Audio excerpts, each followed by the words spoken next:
Today's tutorial is today's drum class is synthesizing a Tom's drum. I went ahead and opened up a combinator.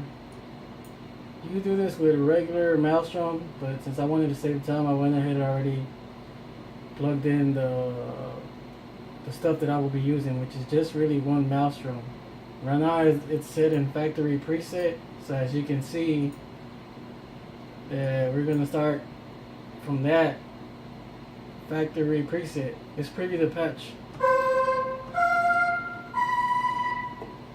As you can see, there's no trickery right here behind the patch. We'll go right here, initialize the patch, or reset the device, and we'll start with the procedure. What we want to do is definitely start off by going to the filter envelope and doing this mid-wave decay, keeping this a sine wave, going to polyphony to one voice mono, enabling the second isolator, lowering the sustain, the release all the way, bringing the decay midway, no attack, no sustain, no release, bringing this a little bit down. Okay, and we'll bring in usually we'll want to bring a white noise waveformat, and since we see pink noise, we'll go ahead and use this because of the fact that it seems to use a lot of it seems to be using the full spectrum of the low frequency. The pink noise waveformat is really a well-rounded format as opposed to the other fuzzy white noise waveformat, which is still suitable to make most drums and most synths, pads, whatever you want to call it, mostly all instrumentation out there. So we'll preview the patch.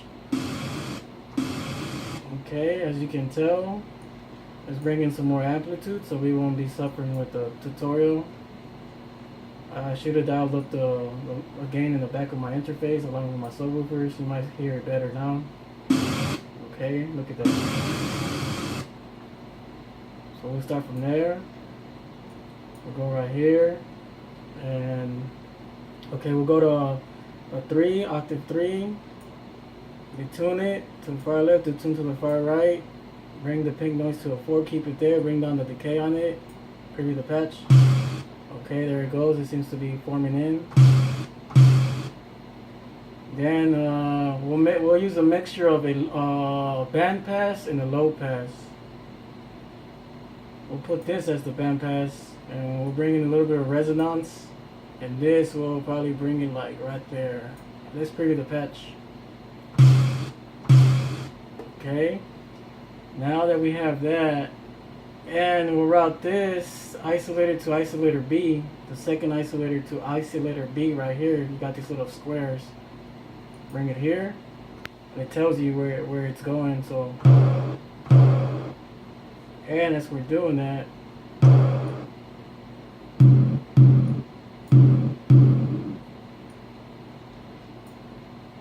from this moment on right here is where it's gonna get interesting, because now we're gonna come to the LFOs, and we're gonna most likely use one for each one, and from this one we'll cycle what I like about Malstrom, it has a ton of different LFOs, so you could particularly have all types of slopes.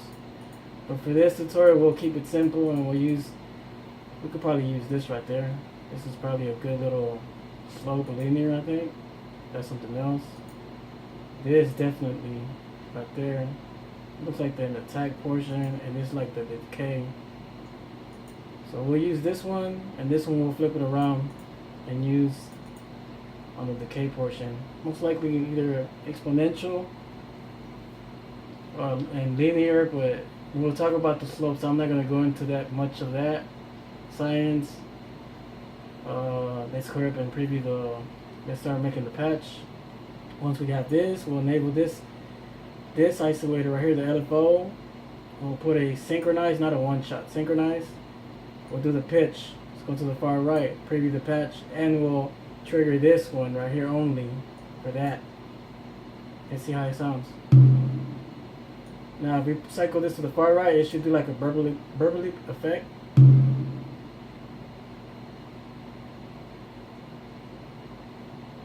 reason here is because of the low pass. Should be that though.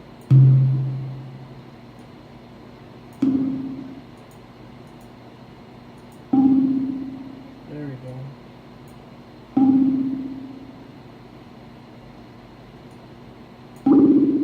Oh, there it goes. Okay, you see how what I mean? We don't want that. But at least we know that the patch is changing, so that's a good sign. So we want to go, either go negative or positive. Let's see what this sounds like. There's something more interesting. Now we know we'll take away this. Well, this is the last step. We'll probably add noise in there. And we definitely need this to go over here, because this little square tells you that it goes route isolator A to the shaper. I'll go through here as well. Or we could just do that for the meantime, because well, these will go paired together. But to go to on with the tutorial, this one we want to modulate the pink noise, the volume to the far right, and also the filter to the far right a little bit, not so much, and we want to keep it in time, synchronize it. And we want to lower this a quarter or probably a 4 and 4. We'll keep it like that. This we definitely have to remove, even though it didn't sound too bad as we previewed it. But to be realistic, we'll go a quarter and we'll trigger the patch. See, like it sounds pretty cool, but we know we don't really want it like that. Let's lower it down to the K, and this one too, and volume out. And that's probably because of this modulation. We're modulating the sine wave, and we're at 4, so probably cycle down to 1 octave, because that's what's going to be the other answer. But we'll keep it at 4. We'll go back to where we had it at, not all the way to the far right, but midway. And now we'll start layering this so you can hear the sound more. And we'll give it some more volume, more amplitude. We'll bring this down a little bit. No decay, no sustain, no release, no decay. We'll try to hurry up with the patch. We'll keep this pretty simple, not too complicated. So pink noise will be with this slope in the synchronized method, and the rate will be on the 4 and 4. Let's see how that sounds. Okay, sounding pretty interesting to the ear. Bring down the volume on here, and then this is all fine-tuned to the right, to the left, detuned. It looks pretty good. Remember, polyphony 1, we're only playing one voice, mono. So it's not sounding bad. I mean, it's pretty much it right there. That's a little quick little hack on the tom. You know, but I would still say invest your time here and make sure that it sounds a little bit better. But from my knowledge, I think that's coming along. And we'll increase the decay here a little bit. Just not so much, just a little bit. And now we'll bring in isolator A to the shaper, and then we'll bring in a little bit more amplitude, a little bit of amount, and sine wave will probably work. See? That's pretty cool, because then you can start adding the effects right here. But we're gonna take away that because that's kind of like doing remodulation of the sine wave. We want to bring in a little bit of noise there, but just so you can get an idea of what I mean. And then since these are cloned, we're going to the whole tutorial of cloning instrumentation, your patch. It's always a good idea to layer and clone to get more width and more prominency. And on this one, for instance, this is the main original one from this. But I use the spider audio and I split the signal to make it thicker, and I use 3. And what I do right here, this is what's going to be interesting to the ear. I'm bringing in this effect. Once the final tone is there, and the timbre and the tom, we'll enhance it with the effects. Don't be scared to use your effects, because these are very important in attaining so many drum parameters, like even the cymbals, a lot of the percussion. But careful how you use it. So let's get a preview of that. Let's see what it sounds like.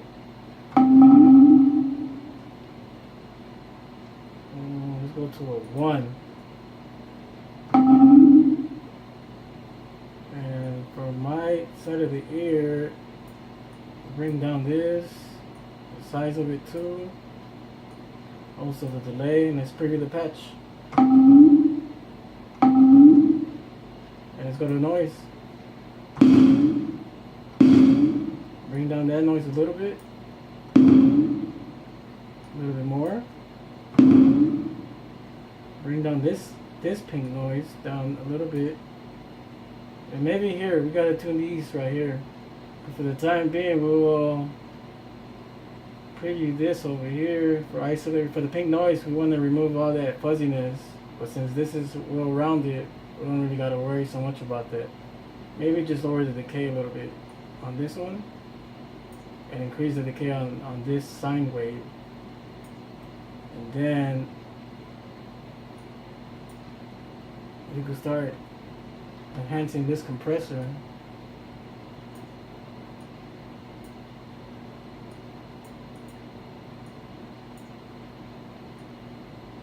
Get more prominency right there.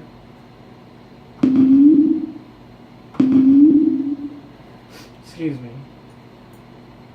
So that was just an idea of the patch.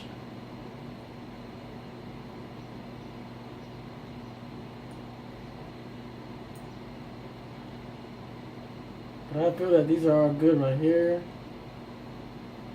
And then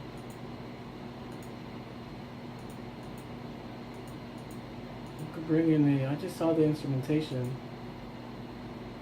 Bring in this guy right here, but put it in equalizer mode. And since some of those toms have a lot of low end, contrary to what we're doing, let's add some high low end to it. And now the higher range. A little bit. Let's see what it sounds like. Okay, bring down this volume here.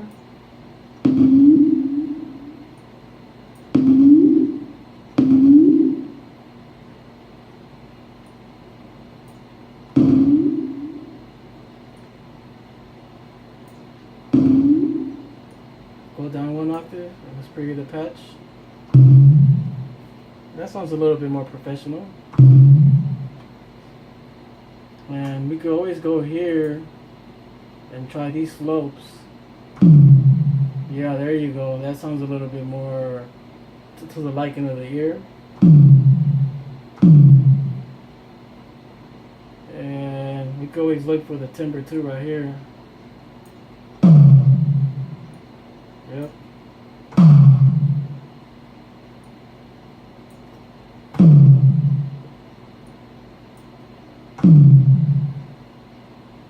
So that's pretty much it.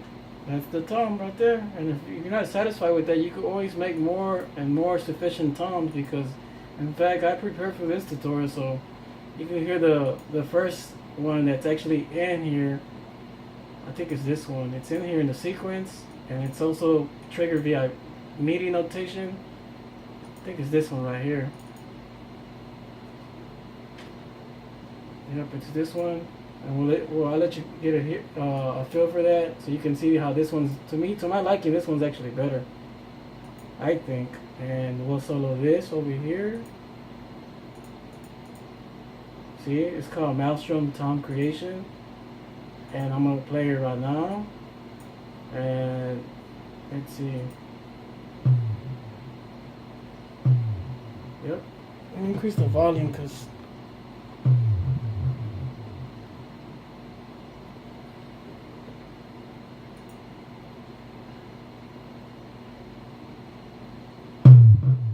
there you go.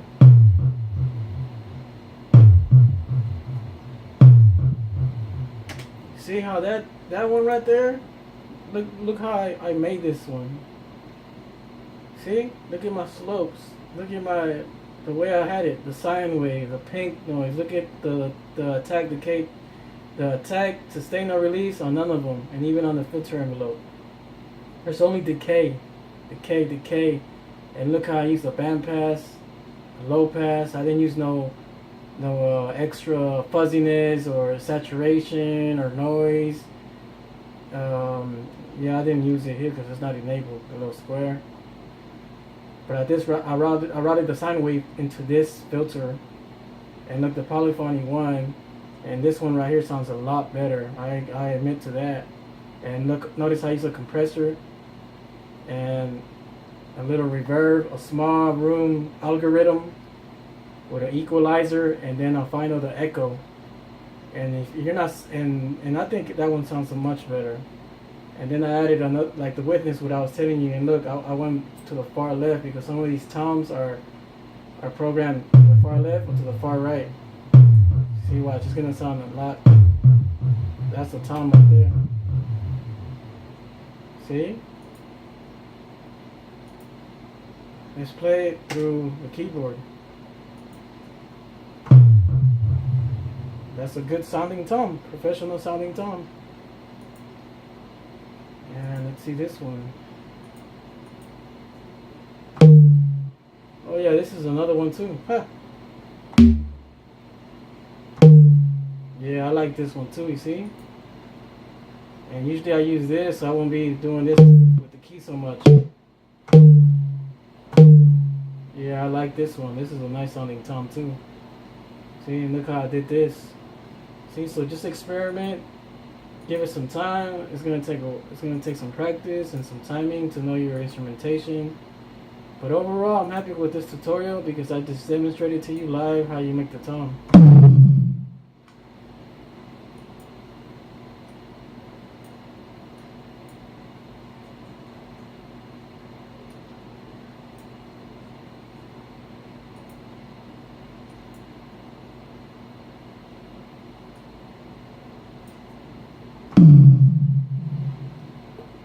So overall, yes, I like these other, the first two.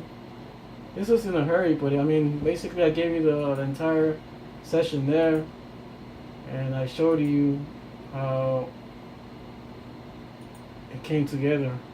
I like that one, but I like this one the best. This one was the best.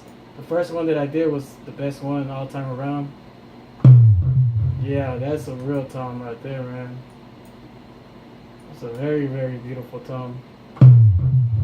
See?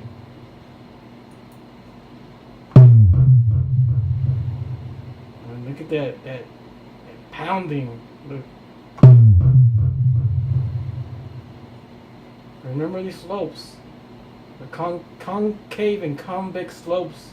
Exponential, linear, and the way you have to use them, the way and notice how you went on pitch to the far left. Positive or negative modulation, whatever you want to call it, and it's synchronized, not one shot. So experiment is the key. Hope that helps. Enjoy.